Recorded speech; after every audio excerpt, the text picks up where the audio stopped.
Me siento solo incluso dentro de la iglesia.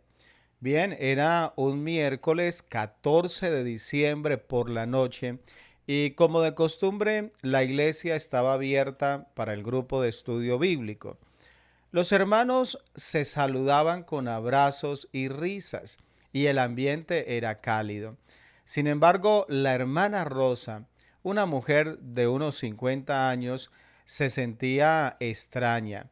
Había asistido a la iglesia durante los últimos 5 años, pero siempre tenía la sensación de hallarse fuera de lugar. Esa noche, mientras el pastor Luis pedía voluntarios para leer un pasaje de la Biblia, Rosa levantó la mano tímidamente. Y fue así que leyó en Juan capítulo 15 el verso número 12. Este es mi mandamiento, que os améis unos a otros como yo os he amado. Nadie tiene mayor amor que este, que uno ponga su vida por sus amigos.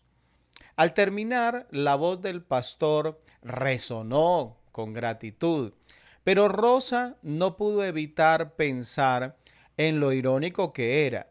Todos hablaban del amor fraternal, pero ella a nivel personal no lo sentía. Se despidió rápidamente esa noche, regresando a su casa con una sensación de vacío. Se preguntaba, ¿por qué sigo sintiéndome tan sola si estoy rodeada de hermanos que comparten mi fe? Esa historia de Rosa es más común de lo que podemos imaginar. Muchas personas, aunque asisten regularmente a la iglesia, sienten una desconexión emocional y espiritual con su iglesia. Estas experiencias, créeme que pueden ser desalentadoras y llevar a preguntas profundas. Como por ejemplo, ¿es posible encontrar una comunión auténtica en la iglesia? Porque a pesar de estar rodeados de personas que comparten nuestra misma fe, algunos se sienten en medio de una soledad intensa. Bueno, la iglesia, ella está diseñada para ser un lugar de amor, de compañerismo y apoyo mutuo. En el libro de los Hechos de los Apóstoles podemos ver cómo la iglesia primitiva, la iglesia naciente, ellos vivían en comunidad, ellos vivían unidos. Hechos capítulo 12, el verso 42 dice, y perseveraban en la doctrina de los apóstoles, en la comunión unos con otros, en el partimiento del pan y en las oraciones. Sin embargo, factores como la rutina, las diferencias personales y el miedo al rechazo pueden dificultar la formación de esas relaciones significativas. En lugar de ser un refugio, la iglesia puede sentirse como un lugar de expectativas sociales inalcanzables o pudiéramos incluso peor pensar superficiales. Esto, claro está, no solo afecta la experiencia individual, sino también la salud general de la iglesia. En este contexto, esa soledad puede convertirse, escúchame bien, en un obstáculo espiritual, impidiendo que los creyentes vivan plenamente en el amor y la comunión que ha diseñado Dios. Entonces viene el interrogante que es ¿cómo podemos abordar este terrible problema? Pues déjame decirte que la Biblia, que es nuestro manual de instrucción, nos ofrece una visión clara de lo que significa el vivir en comunidad. Desde el Antiguo Testamento vemos que Dios estableció que no era bueno que el hombre estuviera solo. Si bien esto es algo que muchas veces se ha aplicado a la relación del matrimonio, esto no se limita a esa relación, sino que más bien refleja esa necesidad de conexión humana que todos tenemos. El Señor Jesús, nuestro Maestro, durante su vida de ministerio, enfatizó la importancia de amar a los demás como una señal de verdadera fe. El evangelista Juan en el capítulo 13, el verso número 35 declaró: en esto conocerán todos que sois mis discípulos, dijo el Señor. ¿En qué? Dice, si tenéis amor los unos por los otros. Así que amar a los demás, podemos decir que va más allá de las palabras. Implica acciones concretas, como cuáles: escuchar, apoyar, perdonar y, claro, comprometerse. El apóstol Pablo también nos instruye en Gálatas capítulo 6, el verso 2, y dice: sobrellevad los unos las cargas de los otros y cumplid así la ley de Cristo. Cuando reflexionamos sobre la vida del Señor Jesús, podemos ver que el Señor Jesús se rodeó de personas de diferentes contextos, formó amistades cercanas y él mostró interés genuino en las necesidades de los demás. Esto pudiera ser un modelo, pudiéramos decir que nuestra guía. No podemos nosotros ser seguidores de Cristo en aislamiento. Escúcheme bien. Necesitamos el aprender a caminar juntos. De hecho, el libro de Eclesiastés también nos recuerda el valor de la comunidad. Mire lo que dice Eclesiastés 4:9. Dice, mejores son dos que uno, porque tienen mejor paga de su trabajo. Porque si cayeren, el uno levantará a su compañero. Además, la iglesia primitiva decía que nos da un poderoso ejemplo de ello. En Hechos capítulo 4, el verso 32, leemos que dice: y la multitud de los que habían creído eran de un corazón y un alma, y ninguno decía ser suyo propio nada de cuanto poseía, sino que tenían todas las cosas en común. Esta unidad no se basa en intereses superficiales, sino en una profunda conexión espiritual centrada en Cristo. Este es el ideal que debemos seguir. Una iglesia donde todos son aceptados, escuchados y amados de manera incondicional. Así que la soledad dentro de la iglesia, podemos decir que nos llama a reflexionar sobre cómo estamos construyendo nuestras relaciones. Y entonces es ahí donde viene la pregunta: ¿estamos dispuestos a invertir tiempo y esfuerzo en conocer a los demás? ¿Estamos permitiendo que el amor de Dios transforme nuestras interacciones? Con este fundamento bíblico, el próximo paso es explorar soluciones espirituales y prácticas que nos permitan encontrar y construir una comunidad auténtica en la iglesia. Pero, ¿cómo podemos convertir la iglesia en un lugar donde todos se sientan verdaderamente amados y aceptados?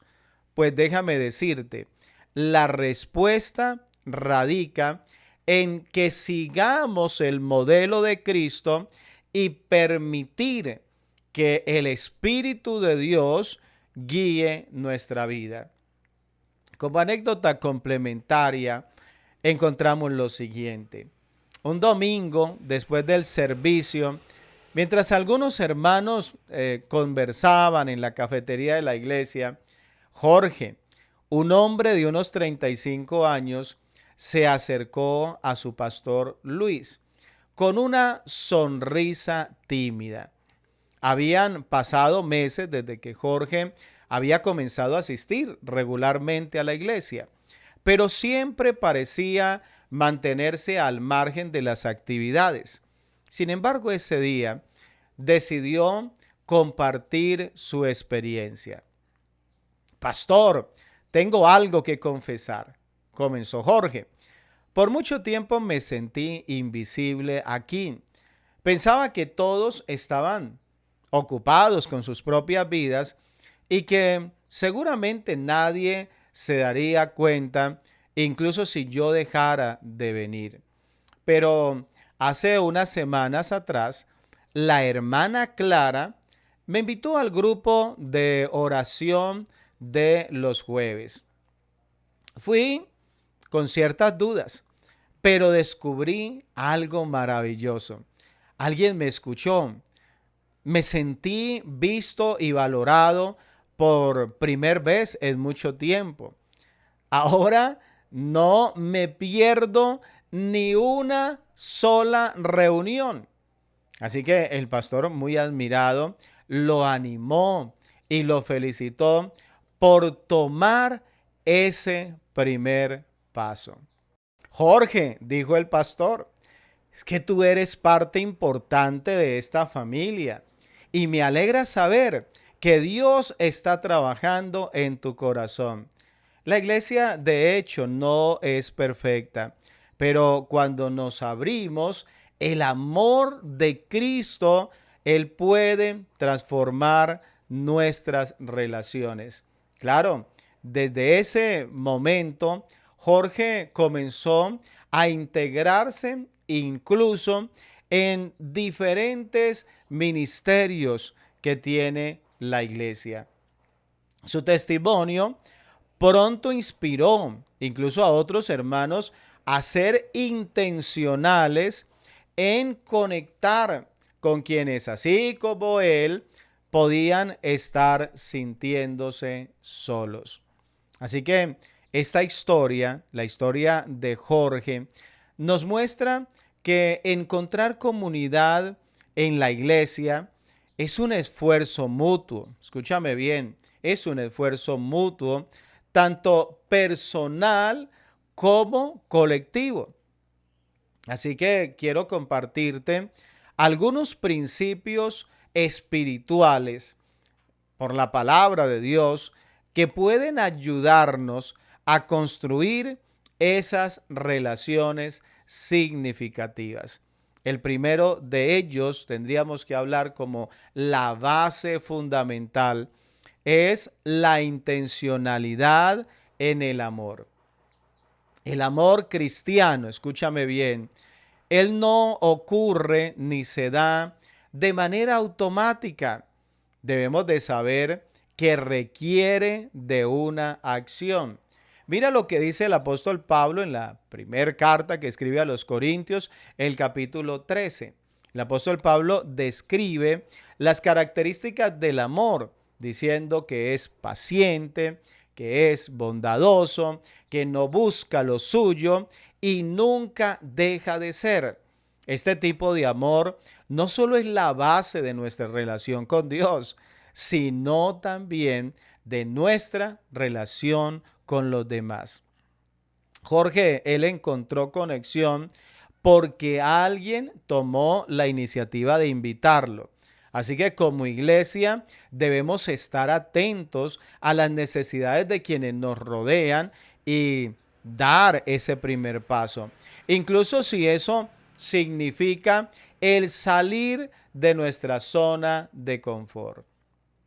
Como segundo, la oración como base de las relaciones. La Biblia no solo nos habla de que la oración fortalece nuestra relación con Dios, sino que también une a los creyentes. Mateo 18:20 dice, porque donde están dos o tres congregados en mi nombre, allí estoy yo en medio de ellos. Así que el reunirse para orar, como lo hizo Jorge, con el grupo de oración, crea un espacio donde las cargas se comparten y los corazones se conectan a un nivel más profundo. Como tercero, la vulnerabilidad como puente. El apóstol Santiago nos exhorta de la siguiente manera: confesaos pues vuestras ofensas unos a otros y orad unos por otros, dice, para que seáis sanados. El ser vulnerables no es fácil, pero es esencial para formar relaciones auténticas. Al compartir nuestras luchas, no solo encontramos apoyo, sino que también fortalecemos ese sentido de comunidad. Como cuarto, debemos hablar de la unidad en la diversidad. En Primera de Corintios capítulo 12, el apóstol Pablo explica que la iglesia es como un cuerpo con muchos miembros y cada uno con un propósito único. La diferencia entre los creyentes no debería separarnos, sino enriquecernos. Reconocer el valor de cada persona nos ayuda a construir una iglesia donde todos se sienten bienvenidos. Además de estos principios espirituales, quisiera invitarte a algunas acciones prácticas que podemos implementar. Primero, invitar, y ojalá lo puedas copiar, invitar a nuevos rostros. Cuando veas a alguien nuevo o que incluso parece solitario, invítalo a participar en una actividad o en una reunión. Un gesto tan sencillo como, no sé, tomar un refresco después de un servicio de culto, créeme que puede marcar la diferencia. Como segundo, participar en ministerios o grupos pequeños. El unirse a grupos de estudio bíblico puede hacer o puede ayudarnos más bien a crear conexiones más profundas y saludables con los demás creyentes. Como tercero, el organizar eventos sociales, actividades como, no sé, cenas comunitarias, caminatas, días de servicio, fomentan el compañerismo en un ambiente mucho más relajado.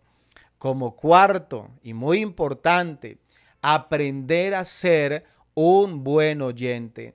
A menudo las personas necesitan el ser escuchadas más que el recibir consejos.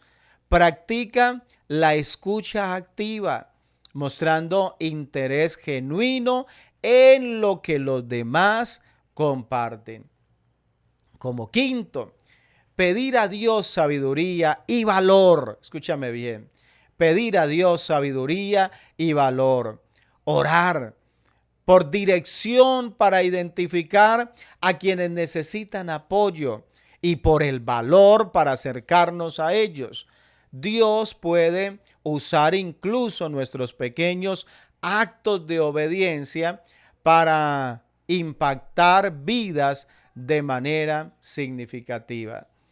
La soledad dentro de la iglesia, tenemos que decir que es un desafío real, pero no insuperable. Dios nos diseñó, escúchame bien, Dios nos diseñó para que nosotros viviéramos en comunidad. Así que su palabra nos ofrece las herramientas para construir esas relaciones auténticas y significativas. como lo dijo el Señor Jesús en Juan capítulo 15, verso 5. Yo soy la vid, vosotros los pámpanos, el que permanece en mí y yo en él, este lleva mucho fruto. Al permanecer nosotros en Cristo, nuestras relaciones, van a reflejar su amor. Y créeme que nuestras iglesias se convertirán en un lugar de refugio para quienes buscan el pertenecer. Si hoy te sientes como Rosa, recuerda que no estás solo. Dios está contigo y su iglesia es un instrumento para mostrarte su amor. Si tal vez eres como Jorge, da un paso de fe para conectar con otros. Y claro, si ya te sientes parte de la iglesia, busca a quienes están al margen y sé para ellos un canal de bendición. Decía, la iglesia no es perfecta, pero al caminar juntos en el amor de Cristo, podemos construir una iglesia donde esas relaciones sean auténticas y donde todos se sientan amados, valorados y parte de la familia de Dios. Así que te invito a ser también bendición para otros. Que el Señor Jesucristo te bendiga grandemente y gracias por escuchar esta reflexión hasta el final y por ayudarnos a compartir con otros también estas reflexiones. Que el Señor Jesús bendiga tu vida poderosamente. Dios te bendiga.